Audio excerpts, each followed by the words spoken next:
So thank you so much for the introduction.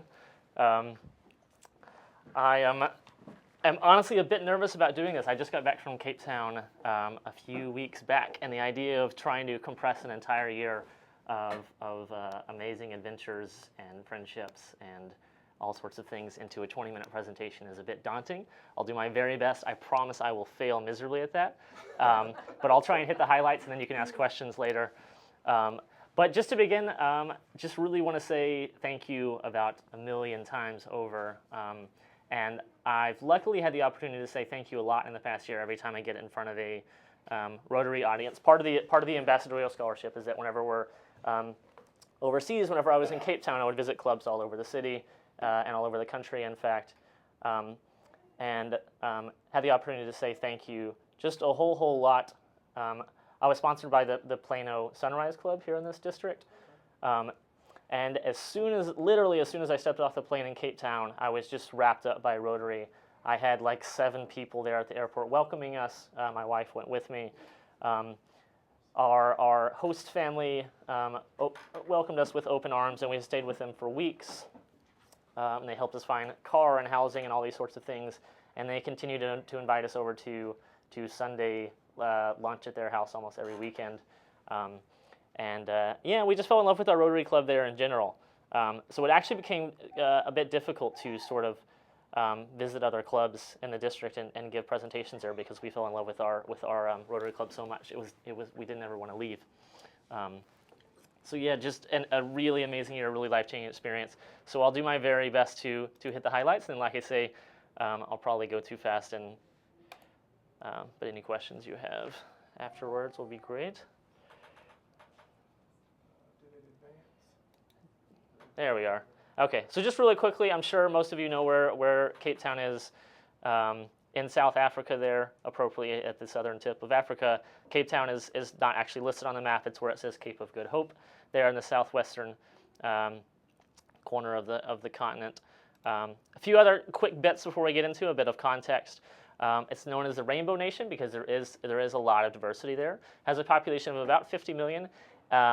And the people there, much like they were in apartheid, and still refer to themselves this way, they refer to themselves as either black, white, or colored, colored being descendants that were brought over as slaves from Indonesia, from the Philippines, from Malaysia, and from the continent of India. And so those are still the 3 predominant ethnic groups there. The 4 primary languages that are spoken are Zulu and Xhosa. Both those languages use clicks. So it's not Xhosa, it's Xhosa. My wife can actually do that really well. I'm not very good at it. Afrikaans is another prominent language. It's what they call kitchen Dutch. So the Dutch settlers came there in the 17th century, and became a bit isolated, and so the language evolved a bit differently from the Dutch who stayed in Europe. And so it's sort of a brand of Dutch. It's a little bit harsher. And then, of course, English, because there's a large English settlement there as well. The size of the country, it's about twice the size of Texas. Some of the earliest human remains that we have found, skeletons, are found near Cape Town, going back thousands and thousands of years. The first white settlers there came in the 17th century, and it was first just a stopover. They called it a veggie patch for ships leaving from Portugal and Spain, going to the east, refueling on veggies. And then in the 20th century, and I'm sure most of you know this, again, this is just really basic history, the institution of apartheid began in 1948, and it wasn't until 1994 that they had their first multiracial election. That was the election of Nelson Mandela. Mandela was imprisoned for most of that period after apartheid in the early 60s until about 1990, and he was elected in 1994. And their constitution was signed in 1996. So in terms of them being a constitutional republic, they're still very, very young. But amazing things going on there. Their constitution is really brilliant.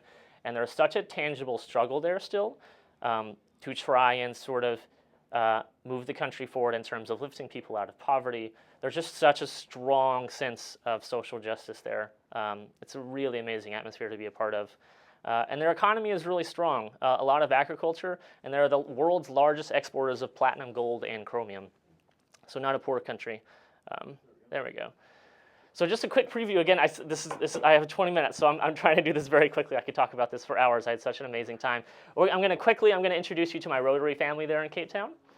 I'm going to show you quick pictures of the city and its natural beauty. I'm going to talk a bit about some of the service projects I became involved in, my time at the university there, and then lastly some fun pictures of some adventures we had, some road trips through southern Africa. All right. So here, this is my wife in the picture on the left with Doug and his daughter Penny, and this is Judy, Doug's wife. This is the family that met us at the airport and really adopted us. I can't tell you the lengths that they went to take care of us. And we will remain friends with them forever. We still email often.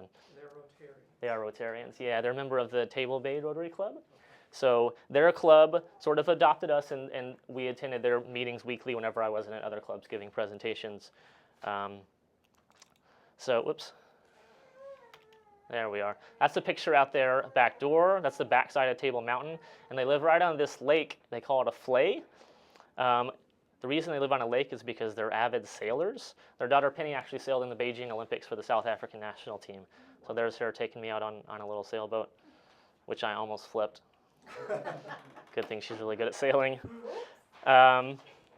This is us at our very first braai. This is not a barbecue, this is a braai. The difference between a barbecue and a braai, I have no idea, except I know that braais are way, way better. That's what we were told over and over and over.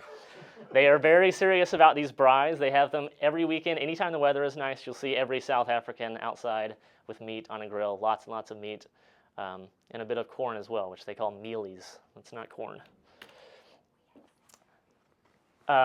Here's a few other of our members of our Rotary Club that really took care of us as well, kind of our second group of adopted parents.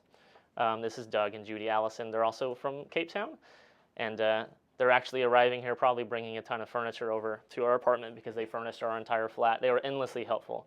I can't talk about enough about how amazing these people were in taking care of us. They really were family, and we still email with them as well. A couple of quick projects we were involved with the local Rotary Club. You can see my wife there on the left with Bridget, who was in the last picture. This was a collaborative effort with all the Rotary clubs in Cape Town.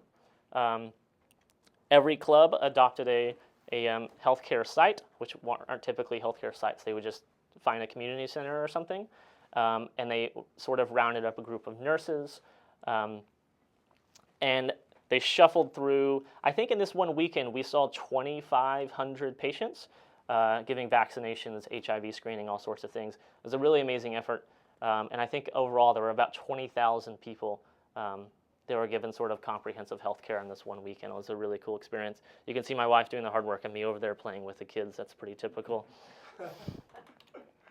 Here's another fun day. I can't say I knew what I was signing up here before I arrived. That's me on the right with my head through a screen. This is a day, they called it 1-to-1, where kiddos and adults that are mentally disabled, they brought to the community center here and it had this kind of like a carnival atmosphere, and they had all sorts of booths set up for them for free. And my booth happened to be sticking my head through a sheet and letting these guys throw soft little balls at my face, for which they would be awarded apples and oranges and things. So we signed up for it. I had no idea what I was doing, and then I got there, and they were like, "Stick your head in that hole." And I was like, "Okay." So, oh man, so that was fun. This is the coolest Rotary event in Cape Town. So every year, this started about 30 years ago. This is pronounced Cape August, like the month August, not Argus, but August in a South African accent. Is the largest timed cycle race in the world. It had about 35,000 entrants this year from all over the world, a big European contingent. And this funds service activities throughout the year. So these 35,000 people show up in Cape Town and they paid to ride in the bike race there. It's all organized by Rotary. It's all run by Rotary. And everybody jokes every year that at the end of this day, everybody says that Rotary should be running the country because it's just really well put together. The race is run around the Cape Peninsula there. So it's kind of like the best of Cape Town. It's a gorgeous bicycle ride. My wife took the picture on the right. She volunteered as a marshal for the race.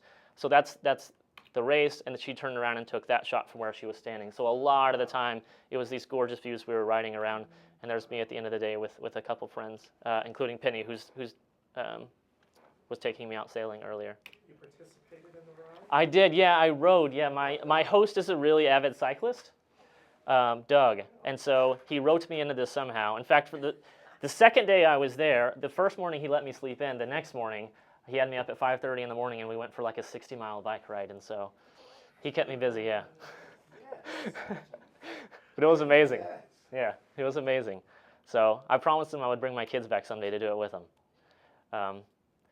Yeah, so that's kind of a quick introduction to my Rotary family. I want to just quickly scroll through some pictures and show you how beautiful Cape Town is, because it is the most beautiful place on earth.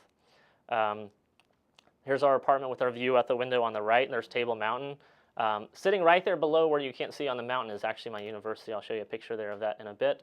A lot of Cape Town's attraction is its just natural beauty. So lots of hiking and spending time on the beach. There's some more shots of us hiking. It's just incredibly, incredibly beautiful. On weekends, we would sometimes go to this harbor. On the left is my family, by the way. They came and visited. And we would get seafood on the weekend. So the fishermen would show up on their boats, and we would take a fish from them and go home and cook it. Really amazing seafood. A couple more shots hiking. These are all different locations, by the way. These shots of us hiking, this isn't the same spot over and over. It's like this all over. Yeah, and again, there's another shot. This is also part of the bike race, by the way. It's called. Yeah, it's amazing.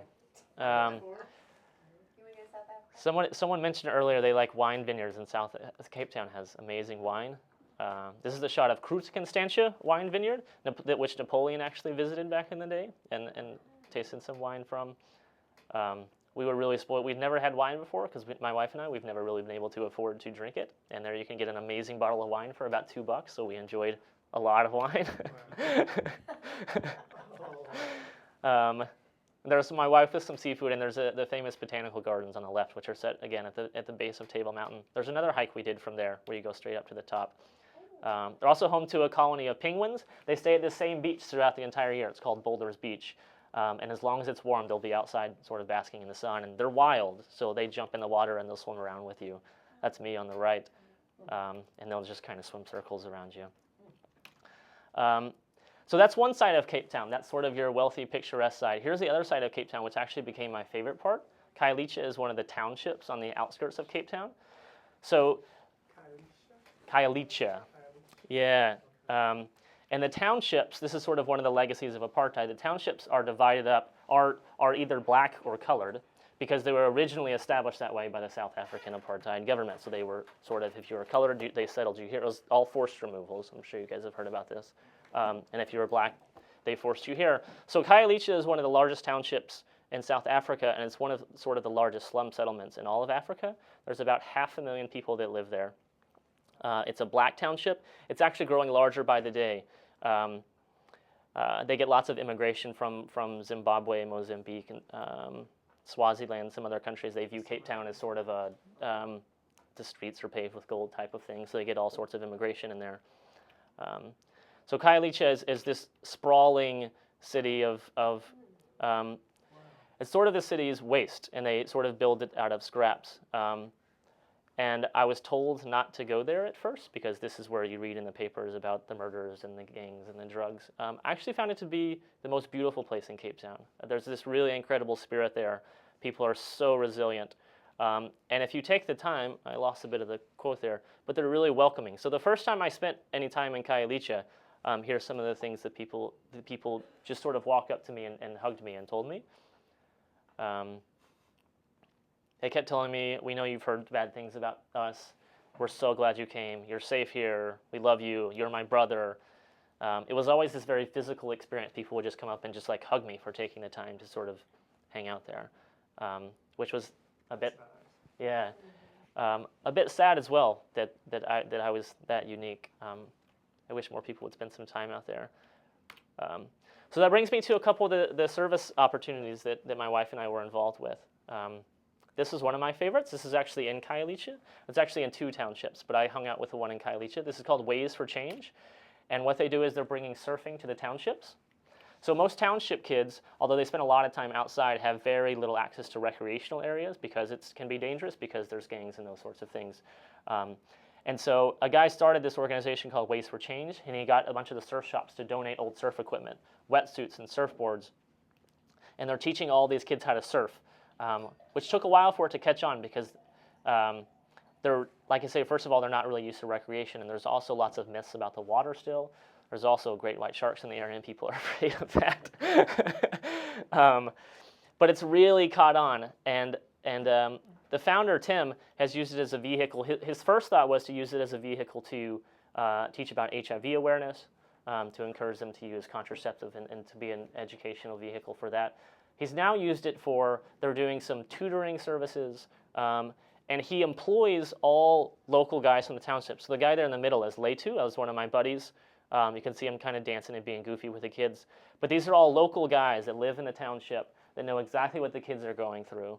And they've become really incredible mentors for the kids. And so they've really changed kids' lives in terms of kids dropping out of gangs, they're doing better in school, all these sorts of things because they have this really positive community to be a part of every day after school rather than the alternative, which is not always good.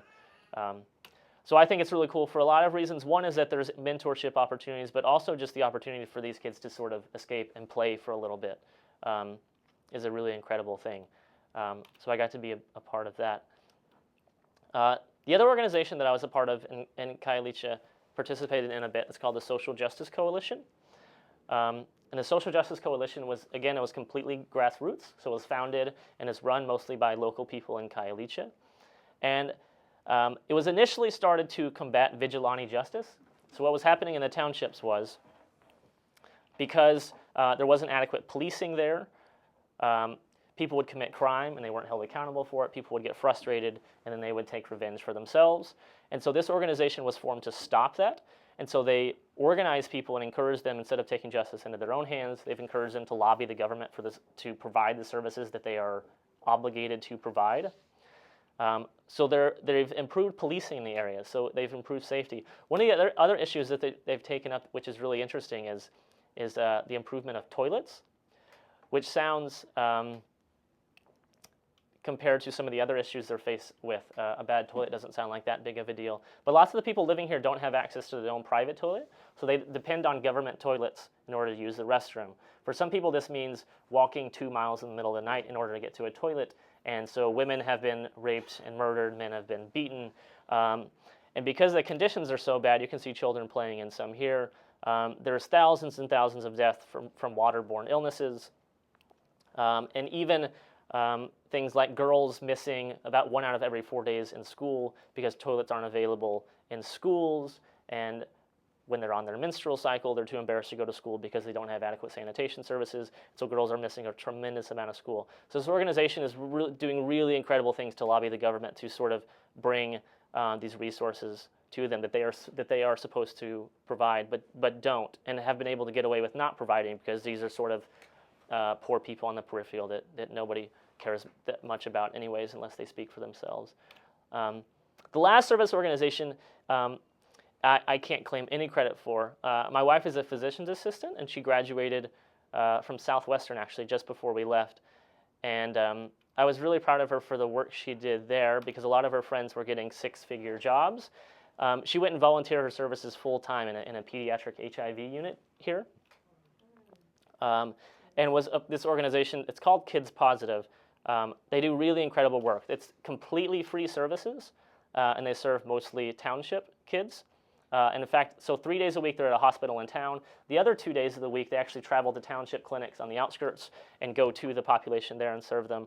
It's all completely free of charge. And the other cool thing they do is there you can see on the right they have a bead project where ladies make different beaded designs, jewelry, and all sorts of things, and they sell them.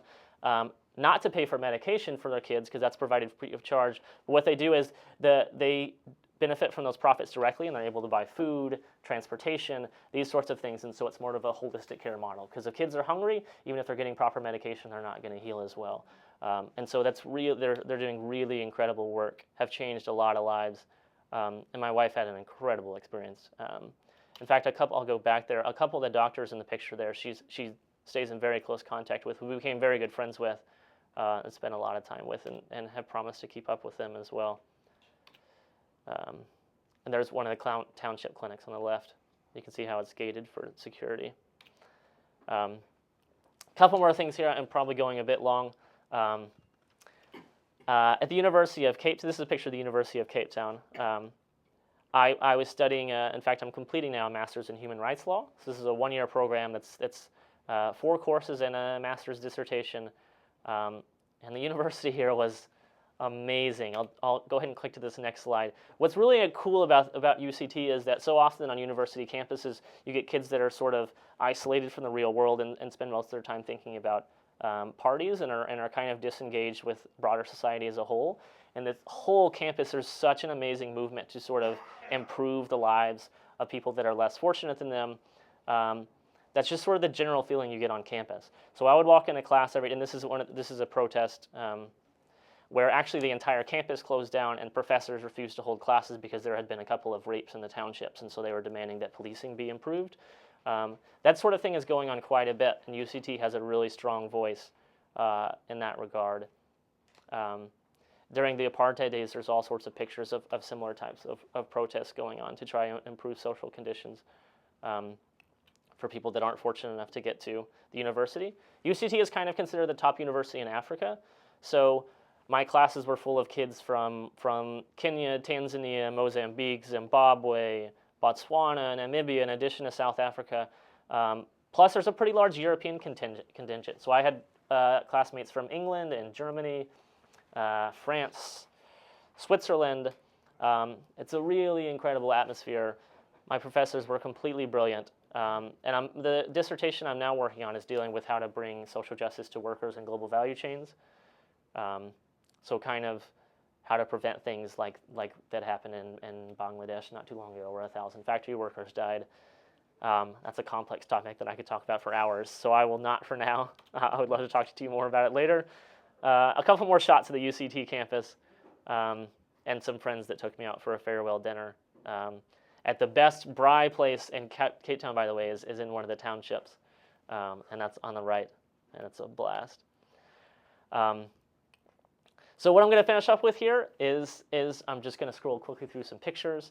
So I did kind of my university and service and Rotary thing, and we also got to go on some really fun adventures. We drove everywhere we went. I love road trips anyways. I thought it was a really fantastic way to see the country and see a lot of rural areas that you aren't exposed to whenever you're in Cape Town or even in Johannesburg, which we visited as well, which is in the northeast part of the country.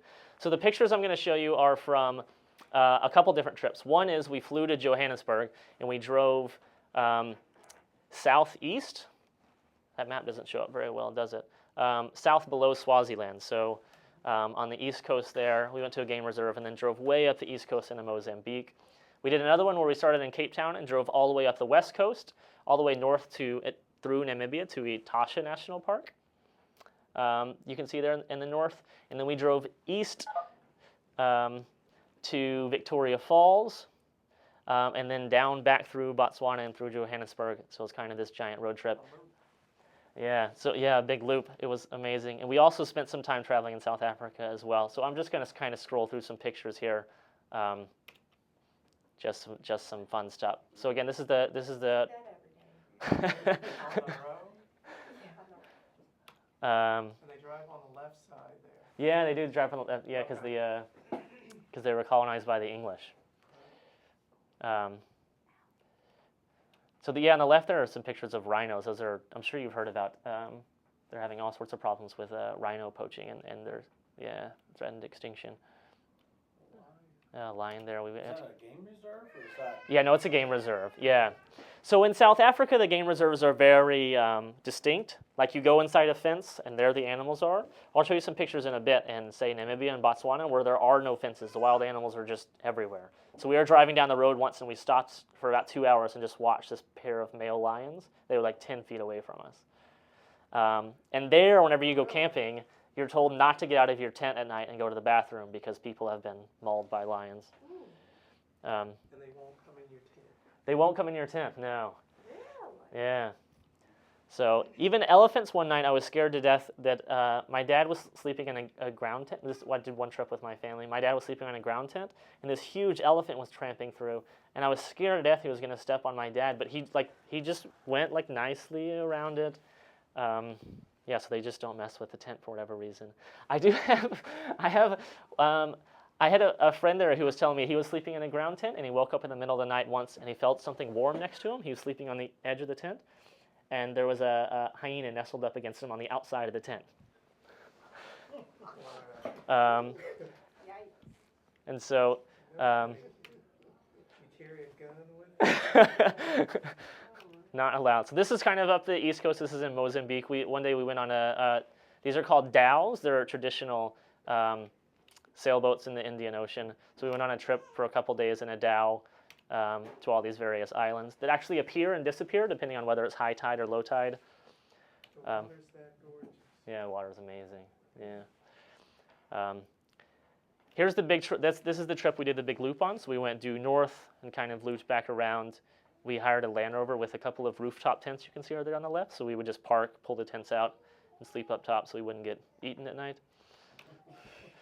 And this is all Namibia. Namibia is a beautiful place. The canyon there is the second biggest in the world after the Grand Canyon. And on the right there is actually a wild horse. He wasn't acting so wild that day, but they're famous wild horses. Namibia is also famous for sand dunes. You can kind of get an idea of the scale. That's my little sister on the top left, and my mom there on the right. And that's one of the smaller dunes, actually. I'm going to scroll through here, otherwise I'll take forever. Namibia parks are really cool to visit because it's all so desertous.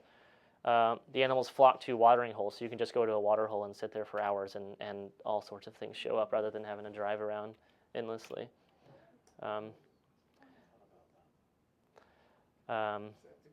Yeah, that's Victoria Falls, which I wasn't looking forward to all that much, but was way exceeded my expectations. It was beautiful.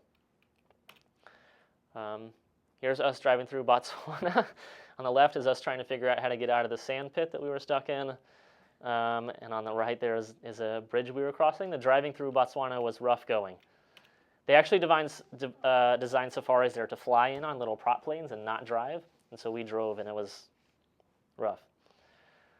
Yeah, there was the elephants that we were driving. This is in Botswana, so there's no fences, and we were sleeping a couple hundred meters from those guys, and then got up the next day and drove along and saw them right there. This is back in South Africa. I got to go cage diving with great whites once, which was amazing. And then here's just a couple more shots of coastal South Africa, which again is the most beautiful city in the world. On the right is my wife's mom came to visit, and we took her on a little trip. There's a shot my wife took from the sunset. And then that's it. So just finish up by saying thank you. The pictures are nice, and I have fond memories of those trips from the end, but really I can tell you that the life-changing things came from the friends that I made and the time spent doing service projects and at the university with this incredible diversity of students, and just some of the people that I got to know in the townships were just really transformative experiences. So I just can't say thanks to Rotary enough for this.